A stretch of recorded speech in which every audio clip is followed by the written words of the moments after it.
We are going to, long time, finish our study on Jeremiah and his companion book, Lamentations. We're going through Lamentations pretty quick here, I know. But even J. Vernon McGee went through it pretty quick in his book. So if he goes through it pretty quick, we're okay. So we're going to do a quick review. I'm going to show you a Bible Project's overview of Lamentations, which really does a good job of, all of the Bible Project videos are really well done. And somebody's an awfully good artist who does those, man. And then next week, we are going to do the Star of Bethlehem, and that's going to be a video presentation of that. Very well done, very professionally done, and we're not saying that for sure is what it was, but it's certainly a plausible way of looking at it. And then the next two Wednesdays we won't have Bible study. And then January 5th, Bob is going to do the 5th and the 12th on Genesis 1 through 11. And then we're going to start what's on the blue sheet, starting the 19th, on some of the patriarchs, matriarchs of the Bible. And I gave the readings for that. It's not going to be one per week, though. It depends on the person. Abraham, there's quite a bit on Abraham in the Bible. There's quite a bit on Moses. So. Okay, so quick review from last week, and then we're going to watch that overview. So we talked about the Yom Kippur and Sixth Day War in reference to Jeremiah, in that God is still, working in Israel. He still considers them his people. Some people have thrown them, some evangelicals have thrown them under the bus, that they're not part of God's plan anymore. But I think those two wars certainly showed that he is involved. It was really amazing. I lived through that time, but I don't remember all those things. Just how outnumbered they were, and just the hatred that people have for Israel. It's really, I don't understand. And then how Nixon, how he came through, and how he remembered what his mother had told him, a Quaker mother, how someday you're going to be in a position where you can help Israel. And that came back to his mind when Golda Meir called and said, I'm going to do it. And he was in trouble at that time. He had, everything hanging over his head. He had just won a big election, but, we talked about the providence of God. If McGovern had been elected, I don't think McGovern would have helped Israel. No. I don't know about Humphrey. He might have, but then, as a review, we talked about the 5 kings that Jeremiah served under. But God's patience finally ran out. There was the siege, Zedekiah's end, which is so sad. The temple is razed. And I was thinking of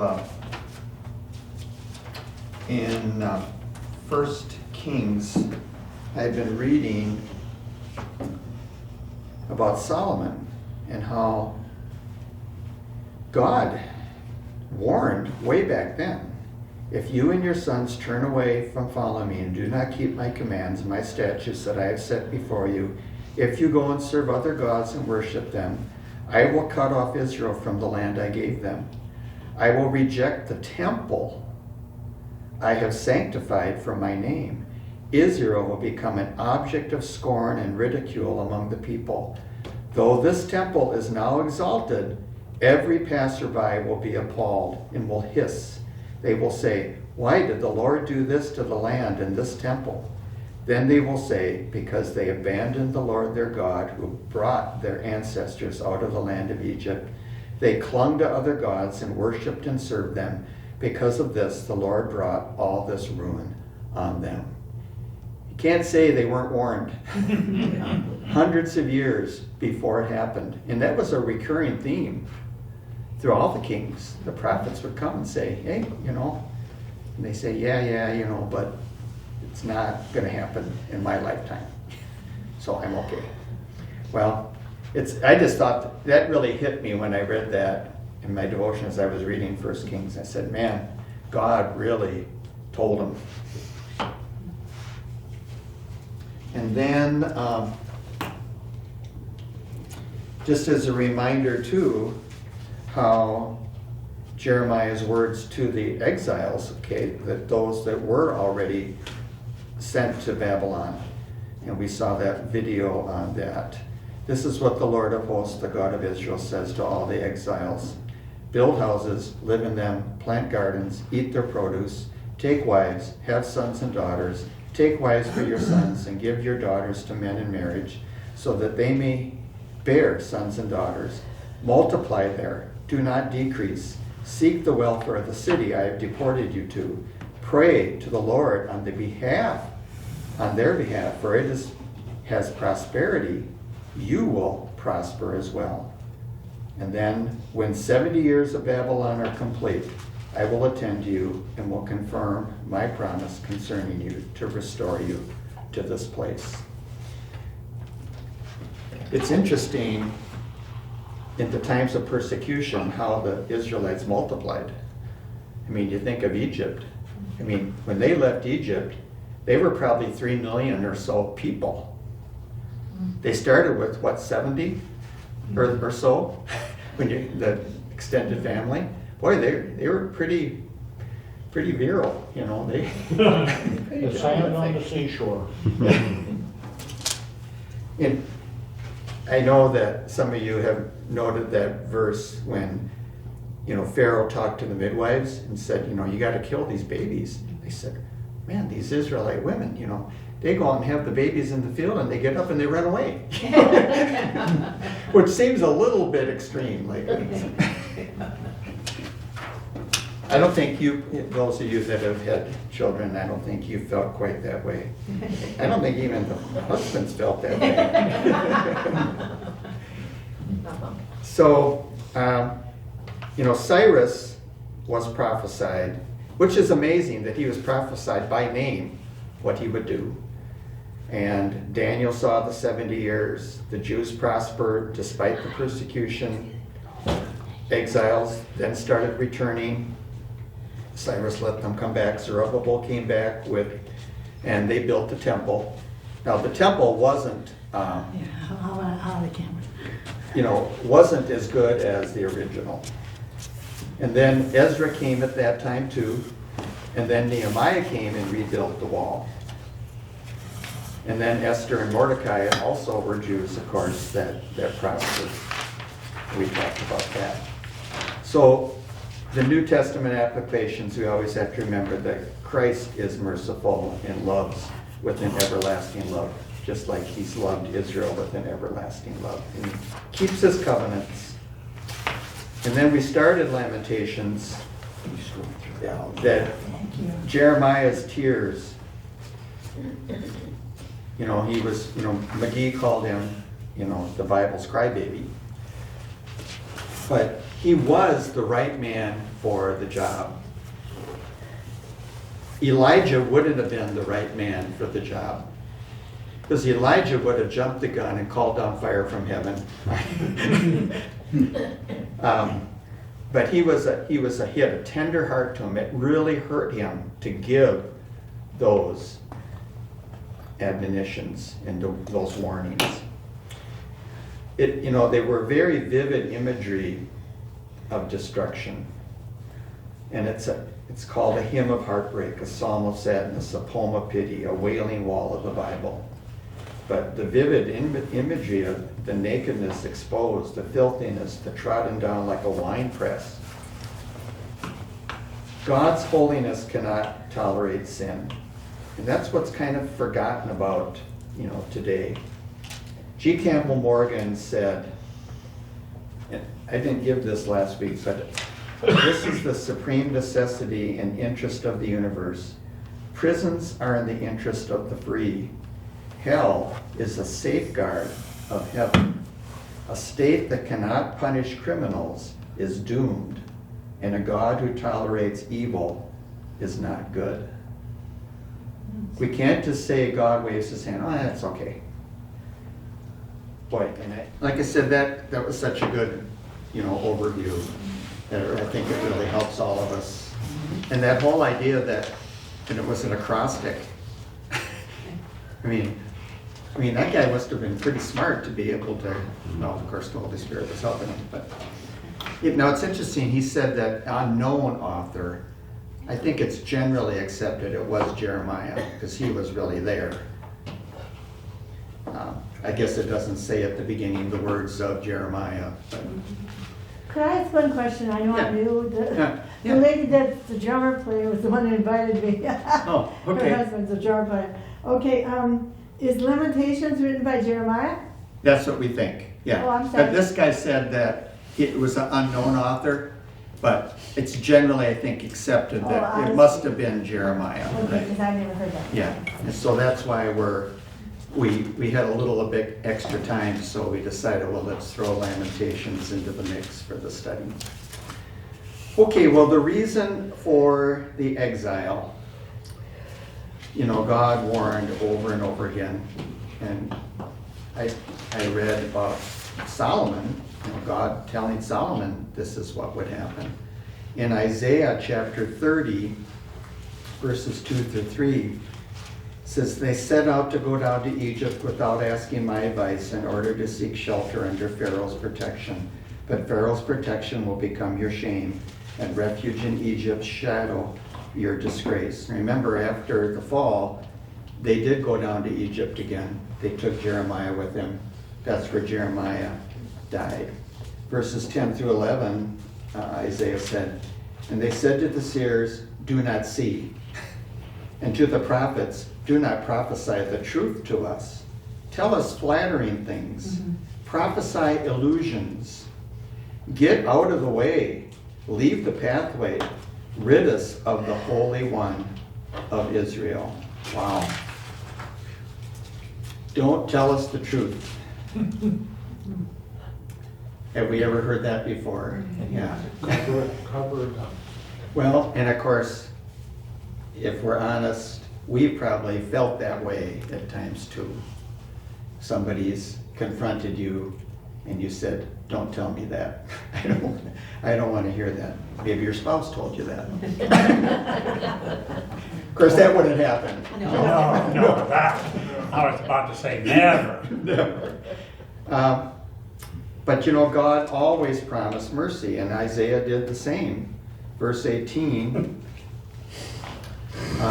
therefore the Lord is waiting to show you mercy, and is rising up to show you compassion. For the Lord is a just God. Happy are all who wait patiently for him. Once again, God's promising this. What was their response? Do not see, don't prophesy. We don't want to hear it. We want to live our own life the way.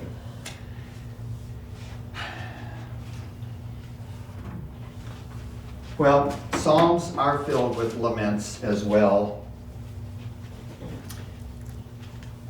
In Psalms 22, David says, why have you forsaken me? David had a lot of laments. There's imagery also to describe God, though, in these laments, and especially, well, throughout Scripture, but especially in Psalms.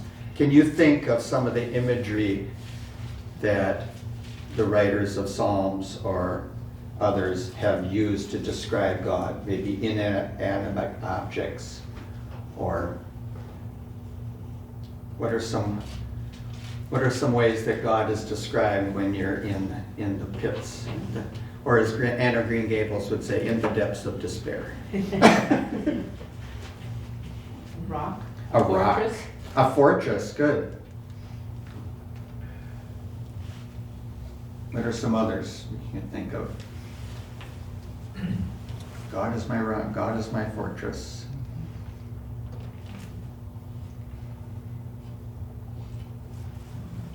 He's a light unto my path. A light unto my path, a light. I think one of the new versions says, your word is like a flashlight. Yeah.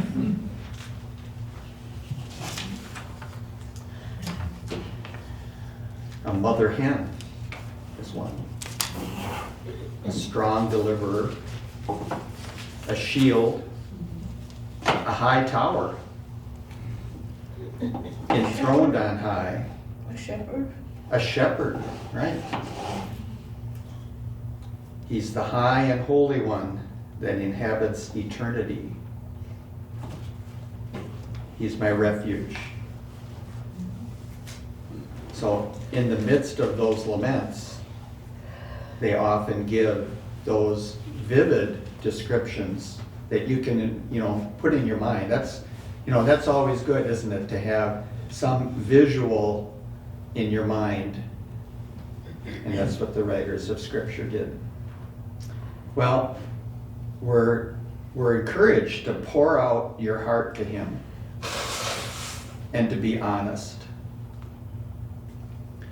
God, Moses was honest with God.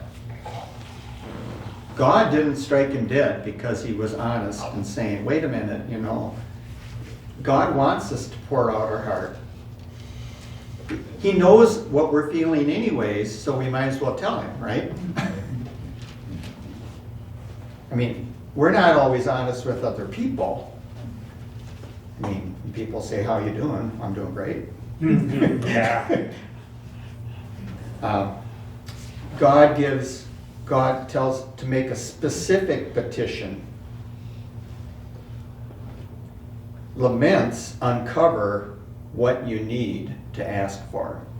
So when you're crying out to God in your pain or suffering, it gives you an idea of what to pray for specifically. And then an expression of hope. A lament should inspire hope, like Jeremiah did. He said, okay, this is going to happen, but. Now, we might not see the fulfillment in this lifetime of some of our prayers. We don't know. But it should inspire hope to the near future or in eternity. Well, in Lamentations 2 now, Jeremiah reaches rock bottom. Jerusalem reaches rock bottom, and Judah's under the cloud. Remember, Nebuchadnezzar was not a nice guy. When he came, he was ruthless. I mean, and that's been true of history whenever, these guys that take over areas, they don't show a lot of mercy to those that they're conquering. Nebuchadnezzar, I think, did become a believer later in his life in the true God. But at that time, it was like the way he treated Zedekiah. Oh, so you're going to mess with me, huh? This is what you're going to get. Jeremiah became physically sick with mourning. And maybe you've been at that point sometime in your life when praying for a loved one or whatever. It says his eyes fail with tears and his bowels are troubled. When you're really, and stress, of course, causes physical ailments in our lives. That's just documented. That when you live under stress for a long time, that is not good. There's going to be the domino effect of high blood pressure, stroke, or whatever. That things happen to people. People get sick in their stomach and they go to the doctor maybe and they say, well, I have this, stomach ache all the time. If it's a wise doctor, they might say, well, what are you going through now? I've noticed when you go into the doctor now, they always ask you those type of questions. Are you feeling, in your relationships, is there something going on? They want to know, because that would explain a lot symptoms. But people that passed by mocked, just like the word to Solomon was fulfilled. Is this the city that men called the perfection of beauty? So all the other countries, the Ammonites, the Moabites, they're going by, look at those guys. Yeah, city of perfection. That's what they get. Well, of course, God did say, because you mocked, you're going to get the same thing. Judgment does come when people dismiss God and ignore God. You think of Christian ministries in our time periods of living, that they went off on their own. They maybe started out good. I think, Jim and Tammy Faye Baker, they really mocked God by taking advantage of people, and him taking advantage of that young intern or whatever, that secretary. And God brought judgment on their ministry. And what happened? They're kind of a mockery. People mock them now. You bring up Jim and Tammy Faye Baker to the world, it is laughed. And it brings discredit on all of Christianity when those things happen, which is so sad. Well, chapter 3 talks about God's inexhaustible love. And like you said, that's the longest chapter. There's 66 verses, which I don't know if you ever thought of it, because I sure didn't, that it's 3 sets of 22, and each one starts with the alphabet, Hebrew alphabet. Now, renewal will come, and that's the song we sang there, steadfast love of the Lord never ceases, or the hymn, great is thy faithfulness. Renewal will come, and there is a hope for the future. Now, they didn't get back for 70 years. Just about all of those people that left, they never came back. It was only the very young that ever came back. And when they did come back and they saw Zerubbabel's temple, they just kind of shook their head and they said, not quite the same.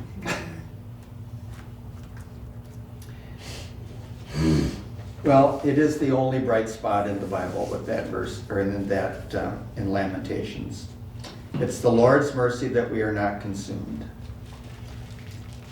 God remembers his covenants. What did he promise to Abraham? Remember, it was a unilateral covenant that God gave to Abraham. When we talked about how one of the ways men made a covenant back in those days. I'm not sure why we don't do that anymore. No. They would cut the animals in half, they'd lay them out, and then they'd walk through them arm in arm. And then if you broke that covenant, that's what's going to happen to you. Do people today have that same idea when they break a covenant, break a contract? No. It's like, too bad. Well, remember in the story about Abraham and God making that covenant, Abraham fell asleep. God went through the sacrifice. In other words, it was God. It didn't really necessarily depend on Abraham. It was all God that he was going to make that covenant and keep it. When they were walking through that, there had to be blood all over the place. Why would them? The Yeah, animals, right. they were walking in blood. Yeah. Over the blood covenant. Yeah. In that sense. Mm-hmm. Now, the only remnants of that idea today of a covenant, is marriage. That's one of the remnants of that. Remember, David and Jonathan made a covenant with each other too, and David, fulfilled that covenant. Because remember, after Jonathan was killed, he said, "Is there any member of his family that I can show kindness to?" They said, "Oh yeah, there's that one son, he's crippled, Mephibosheth." Yeah. And he said, "Yeah, we'll bring him in." And remember what he thought when he got called in. He thought, Uh-oh. I'm an heir to the other throne, you know, but David said, no, I'm gonna take care of you. Well, in all of this, Jeremiah did not gloat by saying, I told you so. Isn't that a tendency that we all have? If we told somebody, don't do that, and they do it, and they fall. Well, I told you so. See there. See there. Yeah. I mean, that's a human tendency. Jeremiah didn't do it. You know, he was not like Jonah, who would have relished the destruction of Nineveh. And he was waiting on the hill, waiting for the fire to come down. And then when it didn't happen, he was saying, what's wrong with you, God? He said, I knew it, you know, I knew if you made me go, you know, you're merciful, you'd forgive them. You're gonna make me look bad. Yeah, you're gonna make me look bad. I'm a prophet of God. Well, you know, God revealed his patience, of course, to Nineveh, and he gave Assyria another chance. Now later, they did get destroyed. And who destroyed them? Babylon, after they had taken over Israel. Well, it says that he brings grief, but also compassion. And he will not cast off forever. And this is an important verse in 33. It says, he does not willingly bring affliction. There's a view of God today that God is just up there, you know, waiting to swat you. Mm-hmm. You know, he doesn't wish that anyone will perish, but that all would come to the knowledge of the truth. There's, if you've ever seen the videos of how they refine gold, they heat it up, they skim off the top, and they keep doing that. And the only way you're going to do that is putting on the heat. And then you get it, okay, 80%, 90%, 99.9% gold. And the only way you get that is by refining it. Well, chapter 4 in Habakkuk 3:2, Matthew, Mark, Habakkuk. Yeah.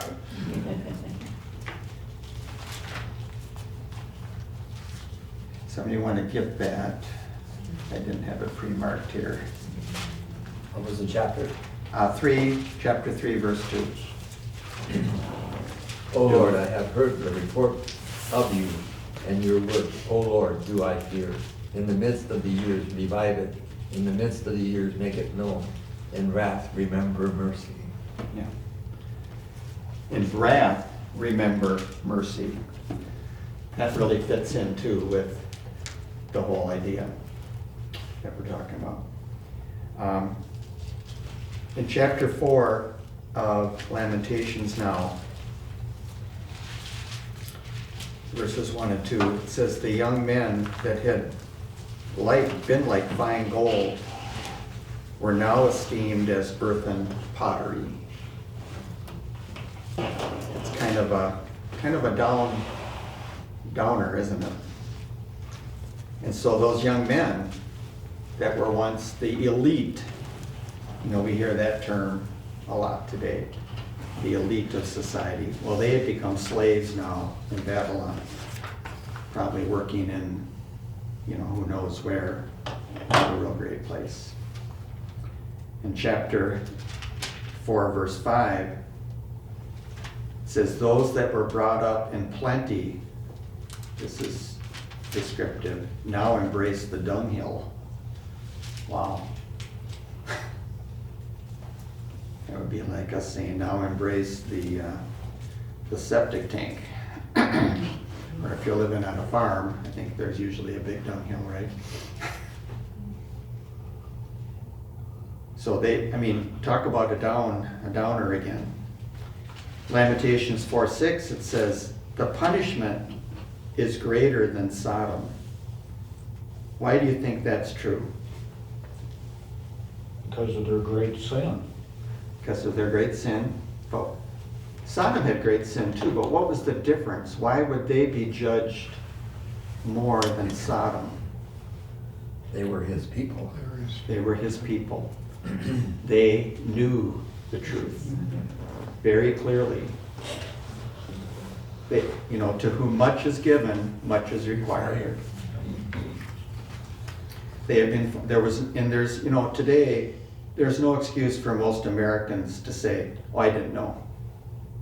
I mean, with the internet and everything, there's plenty of places, there's plenty of churches on every street corner that probably still preach the gospel that people should know, but they don't. When people say, well, what about the heathen in Africa? Well, what about those that know the truth and reject it? What about you? When people say that. Exactly. Lamentations 4:10. Another sad thing, they gave away their children as food. I just can't understand that. Well, that's what they're doing in Afghanistan. On the news, they're selling their daughters. Yeah, and it's not just, in that case, it's not just food. They're selling, and that happens even in America, they'll sell their children into prostitution.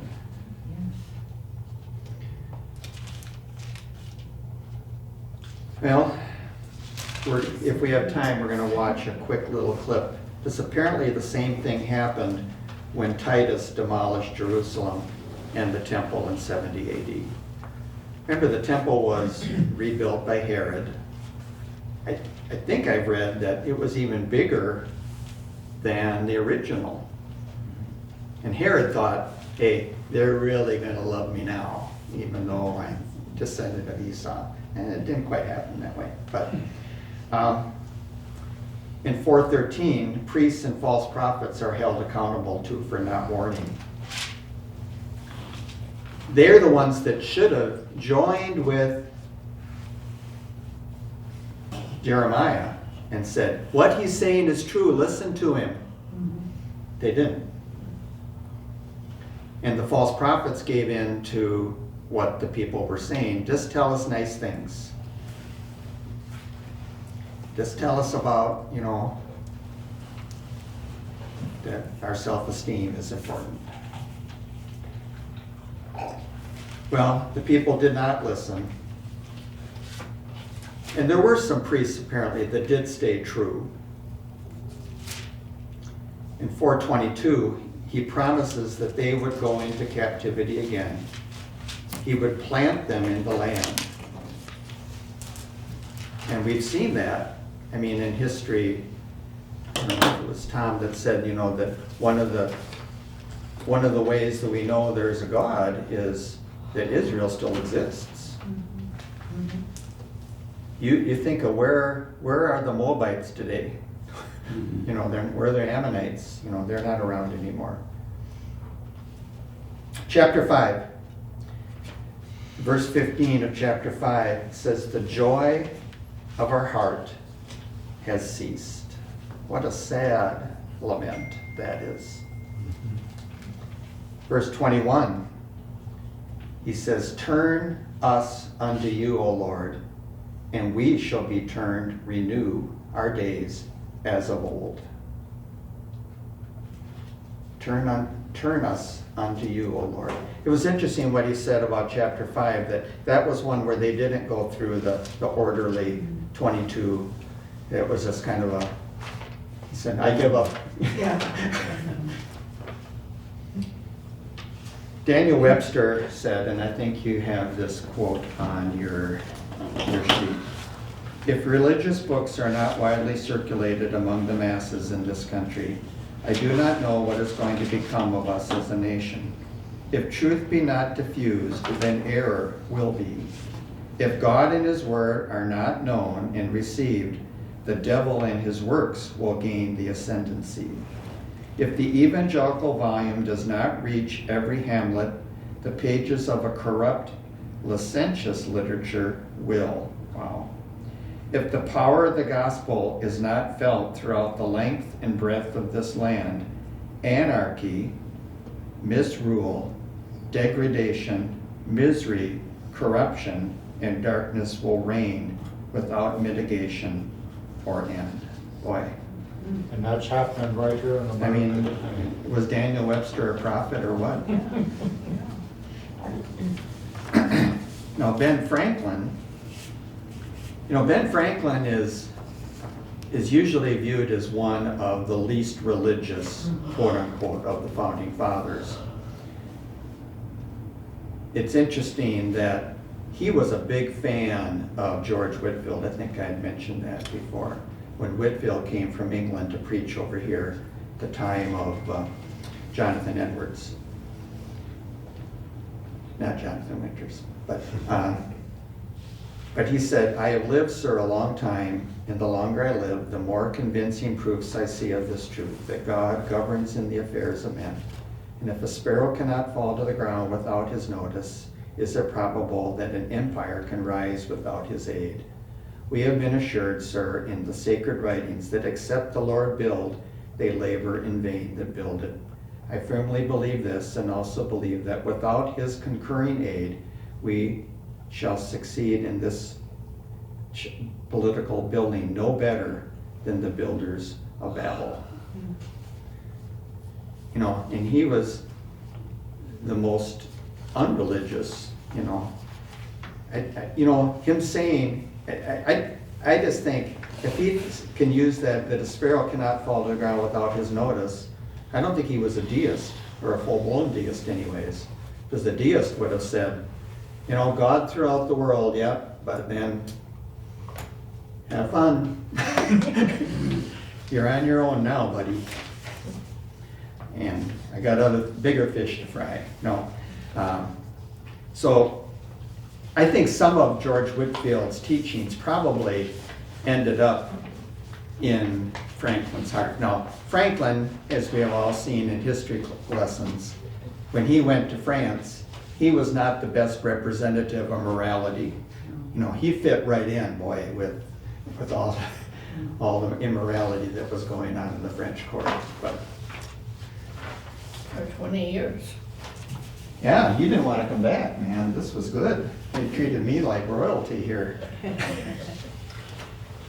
You've all seen that little booklet, Remember Ben and Me? Did you read that to your kids about the little mouse that lived in Ben's hair in the top, and he would always tell him what to do, So, well, let's see this part about, if I can get there quick here.